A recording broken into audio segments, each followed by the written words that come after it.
नमस्कार दोस्तों, स्वागत है आप सभी का अपने YouTube चैनल पर।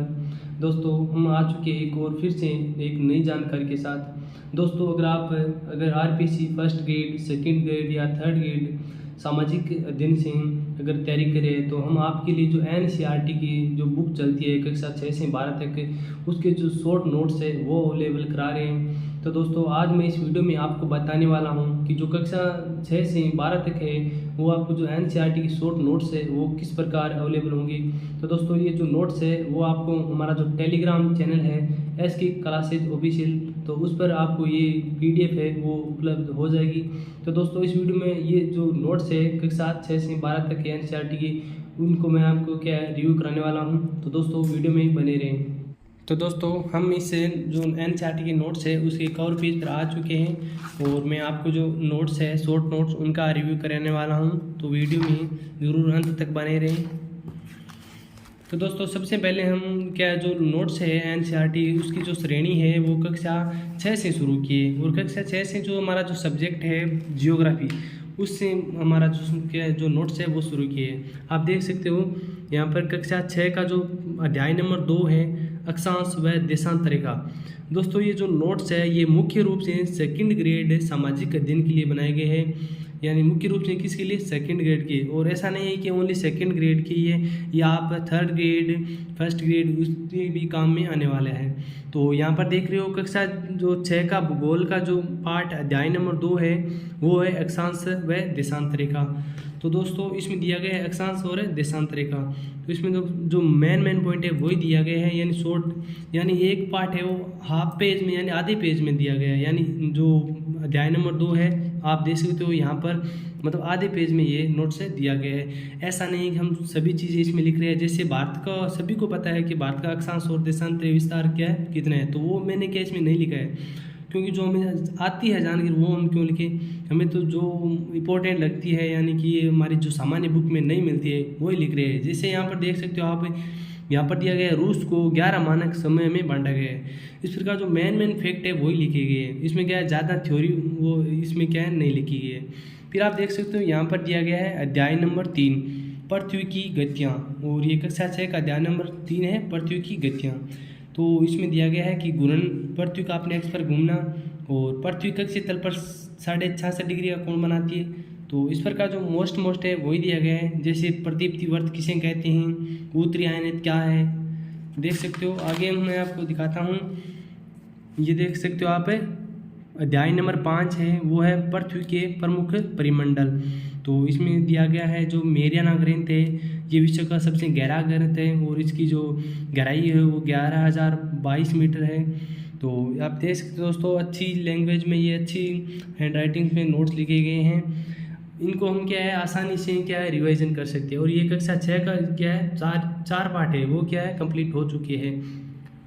तो फिर मैं आपको कक्षा 7 का दिखा देता हूँ। दोस्तों, जो ये नोट्स है मैंने अभी हाल ही में नोट्स को क्या है कक्षा 6, 7, 8 और 9 4 क्लासों के जो नोट्स है वो जियोग्राफी के हमारे कंप्लीट हो चुके हैं, और आगे के जो नोट्स है वो भी हम टेलीग्राम पर अवेलेबल करा रहे हैं। तो दोस्तों, आप अगर पाना चाहते हो ये है पीडीएफ इन नोट्सों की, तो हमारे टेलीग्राम चैनल है वहाँ से आप प्राप्त कर सकते हो। वो टेलीग्राम का जो लिंक है वो इस वीडियो के डिस्क्रिप्शन में मिलेगा।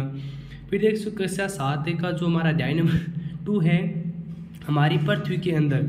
तो इसमें क्या है, पृथ्वी के अंदर जो 3 परतें हैं वो दी गई है। जैसे देख सकते हो ऊपर पट्टी है, मेंटल है, क्रोड है। तो इनका क्या है जो सामान्य सी जानकारी है वही दी गई है।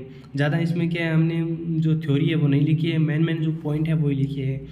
जैसे देखो ये दोस्तों, ये कुछ जो पॉइंट्स है वो हमारे क्या सामान्य गाइड में नहीं मिलते हैं। जैसे लाल किला लाल बलुआ पत्थर से बना है, ताजमहल सफ़ेद संग्रह से बना है। तो ये जो सामान्य सी चीज़ें हैं वो ये क्या हमारी गाइड में नहीं मिलती है। फिर देख सकते हो अध्याय नंबर 3 हमारी बदलती पृथ्वी। तो इसमें क्या दिया गया, भूकंप के बारे में दिया गया है। तो दोस्तों, आपको पता है कि जो RPC first grade, second grade और थर्ड ग्रेड है इसमें क्या है एनसीईआरटी का बहुत बड़ा रोल रहता है। यहाँ से सीधे के सीधे क्वेश्चन आते हैं। फिर देख सकते हो अध्याय नंबर 4 है वायु। तो यहाँ पर हमने क्या है वायु की जो परत है वायुमंडल को 5 भागों में बांटा गया है, उनके बारे में बताया गया है। और यहाँ पर देख सकते हो 17 से 18 अक्टूबर 1999 को उड़ीसा में बंगाल की खाड़ी से चक्रवात आया। तो ये चीज़ें दोस्तों हमें क्या किसी सामान्य जो गाइड है वहाँ पर नहीं मिलती है। फिर देख सकते हो कक्षा 7 जल अध्याय नंबर 5, और यहाँ पर देख सकते हो फिर कक्षा अध्याय नंबर 6 है प्राकृतिक वनस्पति एवं वन्य जीव। दोस्तों यहाँ पर देख सकते हो जो विश्व के प्रमुख के जो घास के मैदान दिए गए, और यहाँ से हर बार के है जो टीचिंग लाइन है उनमें यहाँ से हर बार एक क्वेश्चन पुटअप हो रहा है। जैसे क्या है ये उष्णकटिबंधीय घास के मैदान है ना, उनको मतलब अर्जेंटीना में कौन से है, पैम्पाज है, जैसे उत्तरी अमेरिका में प्रेरी है, दक्षिण अमेरिका में वेल्ड्स है। तो यहाँ से क्या हर बार क्वेश्चन आता है, तो इनको आप अच्छी तरीके से पढ़ लें। फिर आप देख सकते हो अध्याय नंबर 9 है रेगिस्तान में जीवन। तो इस प्रकार कक्षा 7 का यहाँ पर पूरा हो चुका है। फिर है कक्षा 8 में जो अध्याय नंबर 2 है वो है मृदा जल प्राकृतिक वनस्पति और वन्यजीव। देख सकते हो इसमें छोटा इतना सा पार्ट है, इसमें कोई ज़्यादा कोई गहराई से नहीं है। फिर है अध्याय नंबर 3 खनिज और शक्ति संसाधन। तो यहाँ पर जो भारत और विश्व की क्या है दोनों के खनिज संसाधन है। फिर है अध्याय नंबर 4 कृषि। अब देख सकते हो कक्षा 8 में कृषि वाला भी पार्ट लगता है। देख सकते हो इसमें जो मोस्ट है उनको क्या है काले है ब्लैक पेन से क्या है हेडलाइन किया गया है। जैसे यहाँ पर दिया गया है मक्का को कॉर्न के नाम से भी जाना जाता है।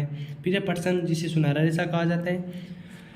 दोस्तों फिर मैं आपको ले चलता हूँ, ये कक्षा 8 का अध्याय नंबर 5 उद्योग है, और अध्याय नंबर 6 मानव संसाधन। तो इसमें दोस्तों देख सकते हो जैसे मानव संसाधन मंत्रालय की स्थापना कभी 1985, प्रधानमंत्री कौशल विकास योजना 2015। दोस्तों ये जो हाल ही की जो योजना है इनसे इकोनॉमी एजुकेशन यहाँ से क्या है पुटअप हो रही है। और फिर आप देख सकते हो कक्षा 9 का हम यहाँ पर शुरू हो चुका है जियोग्राफी, वो अध्याय नंबर 1 है भारत का आकार और स्थिति। दोस्तों इसमें भी देख सकते हो हमने ये नहीं लिखा है कि भारत का अक्षांश विस्तार कितना है, देशांतर कितना है, भारत की लंबाई और चौड़ाई कितनी, ये हर स्टूडेंट को पता है। तो इसमें जो मुख्य रूप से जो इम्पोर्टेंट है वही बात लिखी है। जैसे स्वेज नहर के 1869 में निर्मित हुई, और यहाँ पर देख सकते हो ये शायद सेकंड ग्रेड 2022 में है ना, ये क्वेश्चन आया हुआ है। 2004 में सुनामी आई थी जो दक्षिण इंदिरा पॉइंट उसमें क्या है डूब गया था। और फिर यहाँ देख सकते हो अध्याय नंबर 2 भारत का भौतिक स्वरूप, ये कक्षा 9 में दिया गया। आप देख सकते हो कक्षा 9 में ये सभी चोटियाँ दी गई हैं। आप NCERT की बुक में देखोगे तो ये चोटियाँ हैं, इनका क्रम भी पूछा जाता है एग्जाम में। और फिर देख सकते हो आप कक्षा 9 का ये पार्ट है, ये क्या है दूसरा जो अध्याय है वो बड़ा अध्याय है काफ़ी, और यहाँ से क्वेश्चन भी आते हैं। जो यहाँ पर क्या चोटियाँ दी गई, फिर उत्तर का मैदान है, प्रायद्वीपीय पठार है, और ये देख सकते हो प्रवाल भित्ति दी गई है, और बेरन द्वीप है जो कि भारत का एकमात्र सक्रिय ज्वालामुखी है। फिर कक्षा 9 का जो तीसरा अध्याय है अफवाह है, तो इसमें दिया गया है सिंधु जल समझौता जो 19 सितंबर 1960 को हुआ था, और यहाँ पर दिया गया सिंधु जल समझौते के बारे में। और भारत में दूसरा सबसे बड़ा जलप्रपात कावेरी नदी बनाती है, इसे शिव समुद्र के नाम से जाना जाता है। अध्याय नंबर 4 दिया गया है जलवायु के बारे में। फिर अध्याय नंबर 6 है जनसंख्या, तो इसमें क्या है भारत की जो जनसंख्या है उनके बारे में बताया गया है। और फिर क्वेश्चन अध्याय नंबर जो 5 है दोस्तों, ये वेरी इंपॉर्टेंट लेसन है प्राकृतिक वनस्पति तथा वन्य प्राणी। यहाँ से क्या जो फर्स्ट पेपर जीके का है उसमें जो 2022 में जो एग्ज़ाम हुआ था, और फिर जो क्या कैंसिल भी हुआ था, फिर दोबारा भी हुआ था जो, तो उसमें हर शिफ्ट में इस पार्ट से क्या एक क्वेश्चन आया है। ये काफ़ी वेरी इंपॉर्टेंट लेसन है, जैसे प्राकृतिक वनस्पति तथा वन्य प्राणी, और ये काफ़ी बड़ा पार्ट है। तो इसको हमने अच्छी तरीके से लिखा है। उष्णकटिबंधीय वर्षावन इन के मुख्य रूप से इनकी विशेषता पूछी जाती है एग्जाम में, जैसे कि एबोनी, महोगनी, रोजवुड, रबड़ और सिकोना, ये कौन सी वर्ष की श्रेणी में आते हैं, इस प्रकार की ये उदाहरण देकर के ये प्रश्न पुटअप हो रहे हैं यहाँ से। तो ये पार्ट है जो कक्षा 9 का 5वां, ये काफ़ी इंपॉर्टेंट पार्ट है। और यहाँ पर कक्षा 9 के दोस्तों जियोग्राफी कंप्लीट हो चुकी है। तो दोस्तों अगर आपको ये अगर नोट्स अच्छे लगे हैं और आप इन नोट्स को लेना चाहते हो तो हमारा जो टेलीग्राम चैनल है SK क्लासेज ऑफिशियल तो वहाँ से आप इसको प्राप्त कर सकते हैं। तो दोस्तों जानकारी अच्छी लगी तो वीडियो को लाइक एंड शेयर ज़रूर करें। तो मिलते हैं दोस्तों नेक्स्ट वीडियो में, तब तक के लिए धन्यवाद।